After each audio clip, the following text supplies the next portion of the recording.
You soon. Well, the federal government has gone off the rails in many areas, but negotiating and signing trade deals with our major foreign trading partners is not one of them. Trade Minister Andrew Robb has managed to get free trade agreements done with Japan, Korea and China, which should open up Australian trade to much larger, freer markets. But the China Free Trade Agreement is under fire from Labor, which claims it's going to dud Australian workers out of jobs by allowing Chinese companies to bring in their own workers on major projects. That position has been described as racist. Trade Minister Andrew Robb has warned that China could walk away from this deal and that would damage our Australian exporters. Well, joining me now is Labor MP and Shadow Parliamentary Secretary to the Leader of the Opposition, Michael Danby. Michael Danby, thanks for joining us. Good evening, Helen. Now, before we get to that issue, I'd like to ask you about Dyson Heydon is staying as Royal Commissioner. Do you accept that your side of politics lost this one? You need to move on and accept that there is a great deal of criminal behaviour in certain individuals, in certain unions, that needs investigating? There's no excuse for criminal behaviour. As various union and Labor people have said, it should be taken to the police if it has. In fact, in the HSU case, which has been the biggest one in the newspapers, the case of Cathy Jackson, that mainly came about because honest unionists beat her union at an election in Victoria and produced all of the documents in court. As to moving on, it's Mr Heydon's perfect right in the process to examine the requests of the ACTU's lawyers first, but that's also open to court challenge by them. I'm not encouraging or discouraging them, but that's in the legal system in Australia possible. Surely you just move on from this. What do you think? Resolution on this too. Surely you just surely you should just move on from this, shouldn't you? Well, it depends on whether you perceive the bias of this commission to be so bad as to be worth challenging. What do you think? I think Mr Heydon is perfectly entitled to make the first step and to make his own judgment, but I note he says that he doesn't have a computer or read emails. These are printed out for him, apparently. He didn't say that he read the attachments. I mean, those kind of things in a court could be, asked questions of. Yeah. Do you accept his reasons? I mean, among others, that he said, a fair-minded lay observer would not see he's biased because he was going to give a legal speech to a bunch of lawyers, even if it was a political party.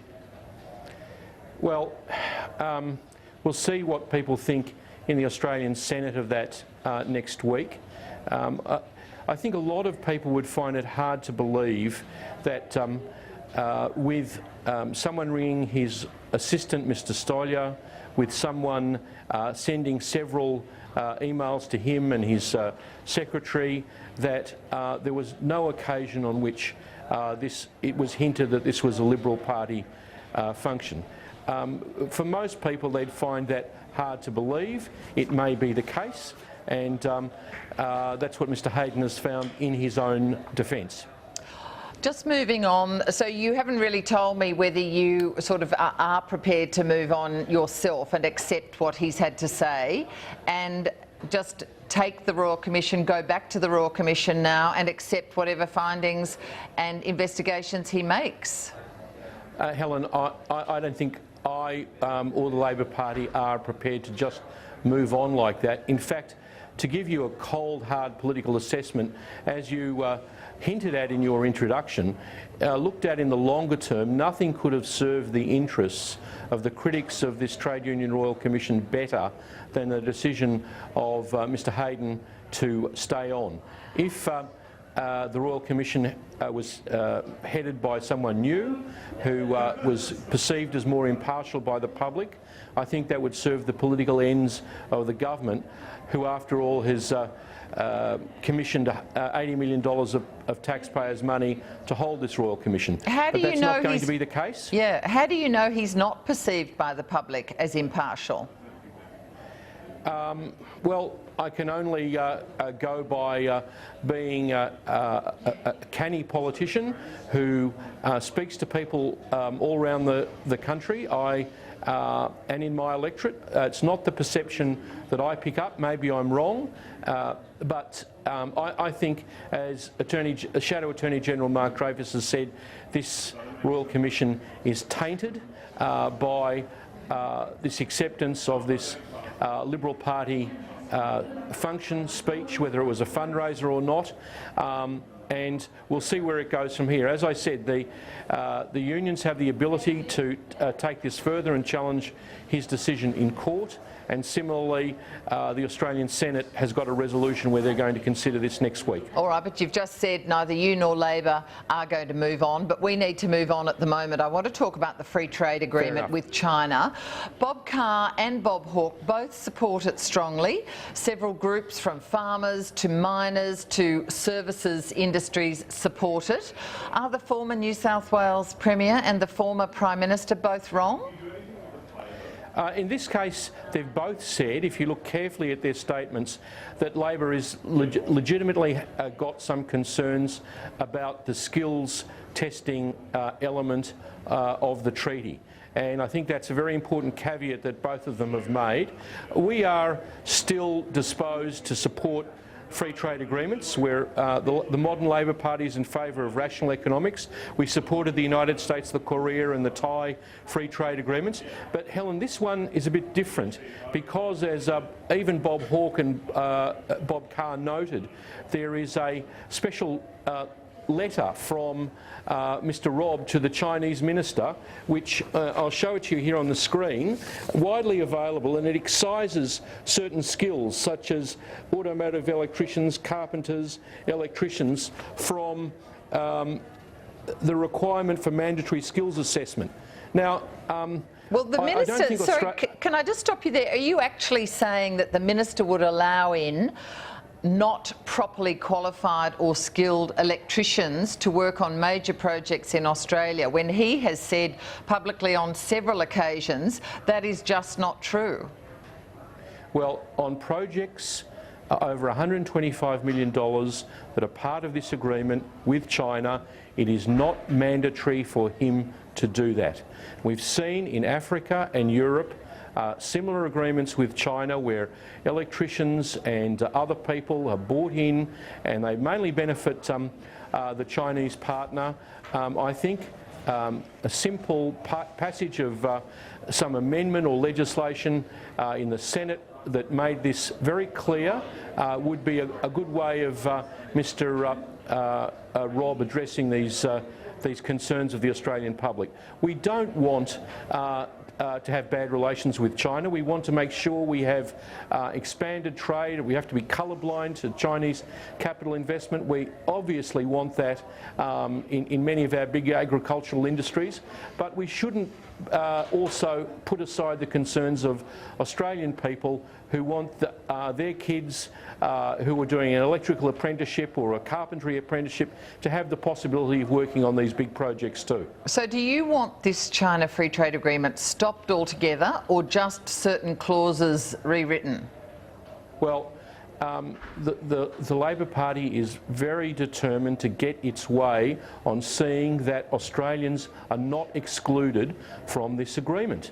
And the government is going to need to negotiate with us because they do not have a majority in the Senate, and I believe Labor is generally disposed towards supporting free trade and certainly very supportive of our relationship with China, but we want assurances about Australian workers, electricians, joiners, carpenters, auto electricians being able to be part of big Chinese-Australian projects. All right, but the government has said on a number of occasions, and you've heard Minister Rob say it, that Labor and the union's concerns about this are actually wrong and mischievous. There are no problems. The FTA won't allow workers in with inferior qualifications, that skilled workers will still need to meet any tests or skills assessments. But Helen, why has he signed this side letter to the Chinese minister. It's widely available. It's not a secret document. It says, I can repeat again to you, Australia will remove the requirement for mandatory skills assessment for the following 10 occupations. Yeah, that's saying he doesn't have to do it. But meaning, are you saying that he won't do it as a matter of course if he's worried that unskilled electricians are coming in to wire up major projects in this country? Well, all I'm saying is that it shouldn't be a discretion for some particular commercial arrangement where we have a whole lot of people who have second-rate qualifications brought into this country. We should have the same degree of skills assessment with all other free trade agreements. A level playing field. I'm happy for Chinese workers to come here if there are not Australian workers who can fill those positions, providing they have the same skills. Are you prepared to put at risk the extra export sales of Australian farmers, food growers, service providers who stand to do much more trade with China as a result of this agreement? Helen, we're all Australians, and you can't balance the benefits to some people and say that others don't matter. We can get a better free trade agreement. We'll talk with the government. We are talking with the government, and we want to support a good relationship with China and this free trade agreement. But we can't have Australians excluded from major projects over $125 million. All right, there is one other issue I want to ask you about, marriage equality. Former Prime Minister, Labor Prime Minister Julia Gillard came out last week to support it. Was that too little too late, Michael Danby? Why didn't she do that when she had real power? Well, I was there actually at the lecture. I think I was the only MP that was there. She said that she was an old-fashioned feminist who didn't particularly believe in the importance of marriage for heterosexual couples, let alone same-sex couples. I think that was a decision of the time.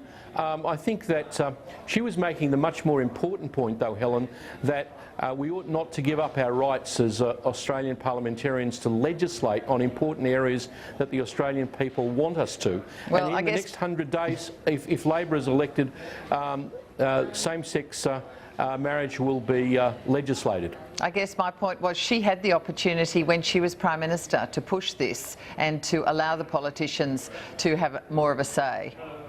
I'm not sure that she had the numbers then to do that. It was a very finely balanced parliament. Well, she wasn't supporting it, so that's possibly why.